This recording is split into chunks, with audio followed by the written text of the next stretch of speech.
क्या किसी जानवर की कुर्बानी से अल्लाह भगवान या कोई धर्मगुरु खुश हो सकता है? क्या किसी जानवर की कुर्बानी से किसी पर्व में खुशी मिल सकती है? क्या किसी जानवर की कुर्बानी से गरीबों का पेट भरा जा सकता है?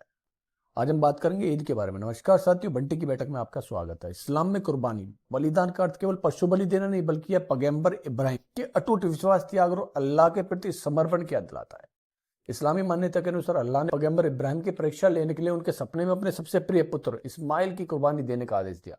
अपने बेटे के प्रति असीम प्रेम होने के बावजूद इब्राहिम अल्लाह के हुक्म का पालन करने को तैयार हो गए।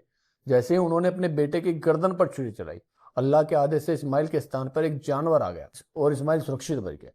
देखो कैसा भ्रम है।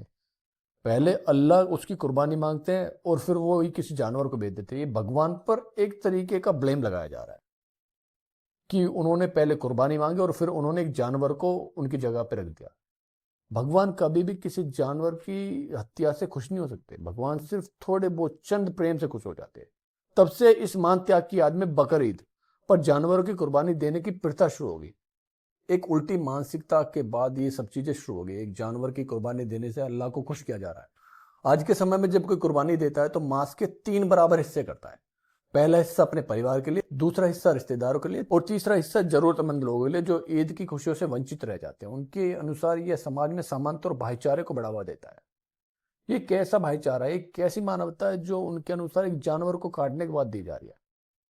ये सिर्फ और सिर्फ भ्रम हो सकता है। ये सिर्फ एक विचारधारा हो सकती है। यह पर्व उन्हें सिखाता है कि निस्वार्थ भाव से किया गया दान और त्याग ही सच्ची इबादत है। क्या किसी जानवर को काट करके दान दिया जा सकता है? क्या चंद मांस के टुकड़ों से कोई अपना पेट भर सकता है? यह त्योहार ईर्ष्या और द्वेष को मिटा करके मानवता और प्रेम के मार्ग पर चलने की प्रेरणा देता है। वो कैसी मानवता है जो किसी जानवर को काटने के बाद दर्शाई जाए? ये मानवता नहीं हो सकती, ये क्रूरता हो सकती है। मेरे अनुसार कुर्बानी सिर्फ जानवर की नहीं, अपनी क्रूर मानसिकता की देनी चाहिए। कुर्बानी अपने उल्टे विचारों की देनी चाहिए, अपने घमंड की देनी चाहिए, अपने लालच की देनी चाहिए, अपनी नफरत की कुर्बानी देनी चाहिए। अगर कुर्बानी ही देनी तो समाज में फैल रही गंदगी की दो। किसी भी जुबान की कुर्बानी देने से अगर किसी को पुण्य प्राप्ति होती हो तो ऐसी कुर्बानी का कोई महत्व नहीं होता। अपने बेटे की गर्दन को बचाने के लिए एक भ्रम फैलाया गया। बेजुबान के बेटे की कुर्बानी दे दी गई। भगवान या धर्मगुरु किसी कुर्बानी से खुश हो सकता है? नहीं, बिल्कुल नहीं। भगवान हो, अल्लाह हो, चाहे कोई भी धर्मगुरु हो, वो सिर्फ और सिर्फ सच्चे प्रेम और श्रद्धा से खुश होते हैं। अगर आपको मेरी वीडियो अच्छी लगी, मेरी वीडियो को लाइक कीजिए, शेयर कीजिए, कमेंट जरूर करना। क्या ये सच में अल्लाह या भगवान के द्वारा चलाई गई एक नीति है या फिर किसी क्रूर मानसिकता के द्वारा चलाई गई